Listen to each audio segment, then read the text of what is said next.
है।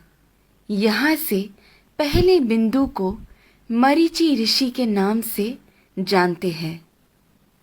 उसके बाद में जो बिंदु है वो कहलाते हैं ऋषि वशिष्ठा।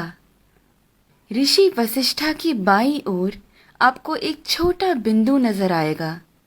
ये बिंदु ही है अरुंधति। ऋषि वशिष्ठा के बाद आते हैं ऋषि अंगीरसा, फिर आते हैं ऋषि अत्रि।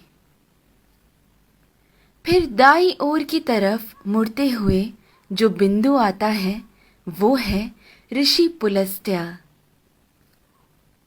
उसके बाद आते हैं ऋषि पुलह और फिर ऋषि क्रतु।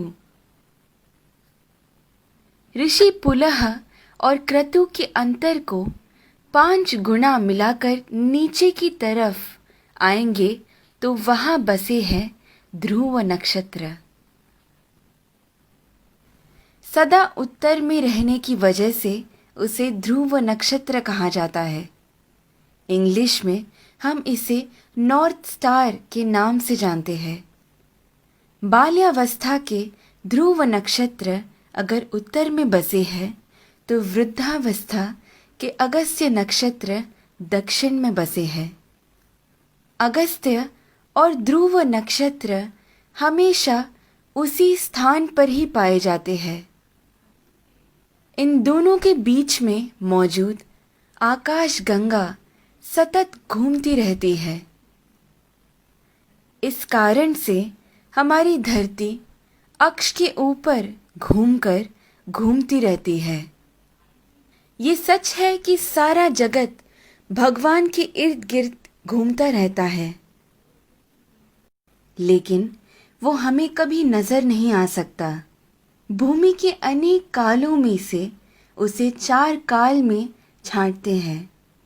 ऊपर नजर आ रहा पीठ के बल सोया हुआ प्रश्न चिन्ह के आकार में बना हुआ सप्त ऋषि मंडल हमें वसंत ऋतु में ठीक ऐसे ही नजर आता है। आगे बढ़ते हुए शिशिर ऋतु यानी ठंड के मौसम में हमें सप्त ऋषि मंडल ऐसे नजर आता है। फिर शरद ऋतु में जब सारे पत्ते झड़ने लगते हैं तब सप्त ऋषि मंडल हमें ऐसे पीठ के बल सोया हुआ प्रश्न चिन्ह के आकार में नजर आता है। और फिर ग्रीष्म ऋतु यानी गर्मी के मौसम में हमें सप्त ऋषि मंडल ऐसे शीर्षासन कर रहे प्रश्न चिन्ह के आकृति में नजर आता है।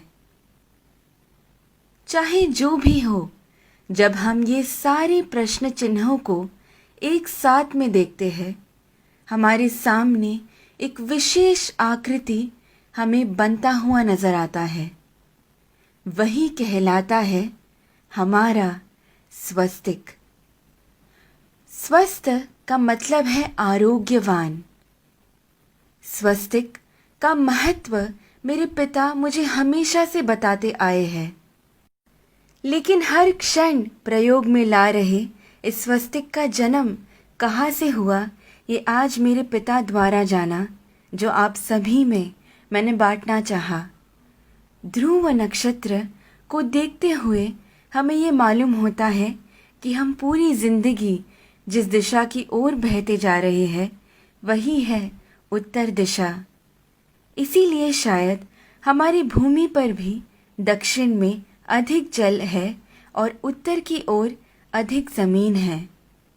इस विषय को इतनी सुंदरता से वीडियो के रूप में बनाकर आप सभी को समझाने का श्रेय जाता है मुक्ता जी को।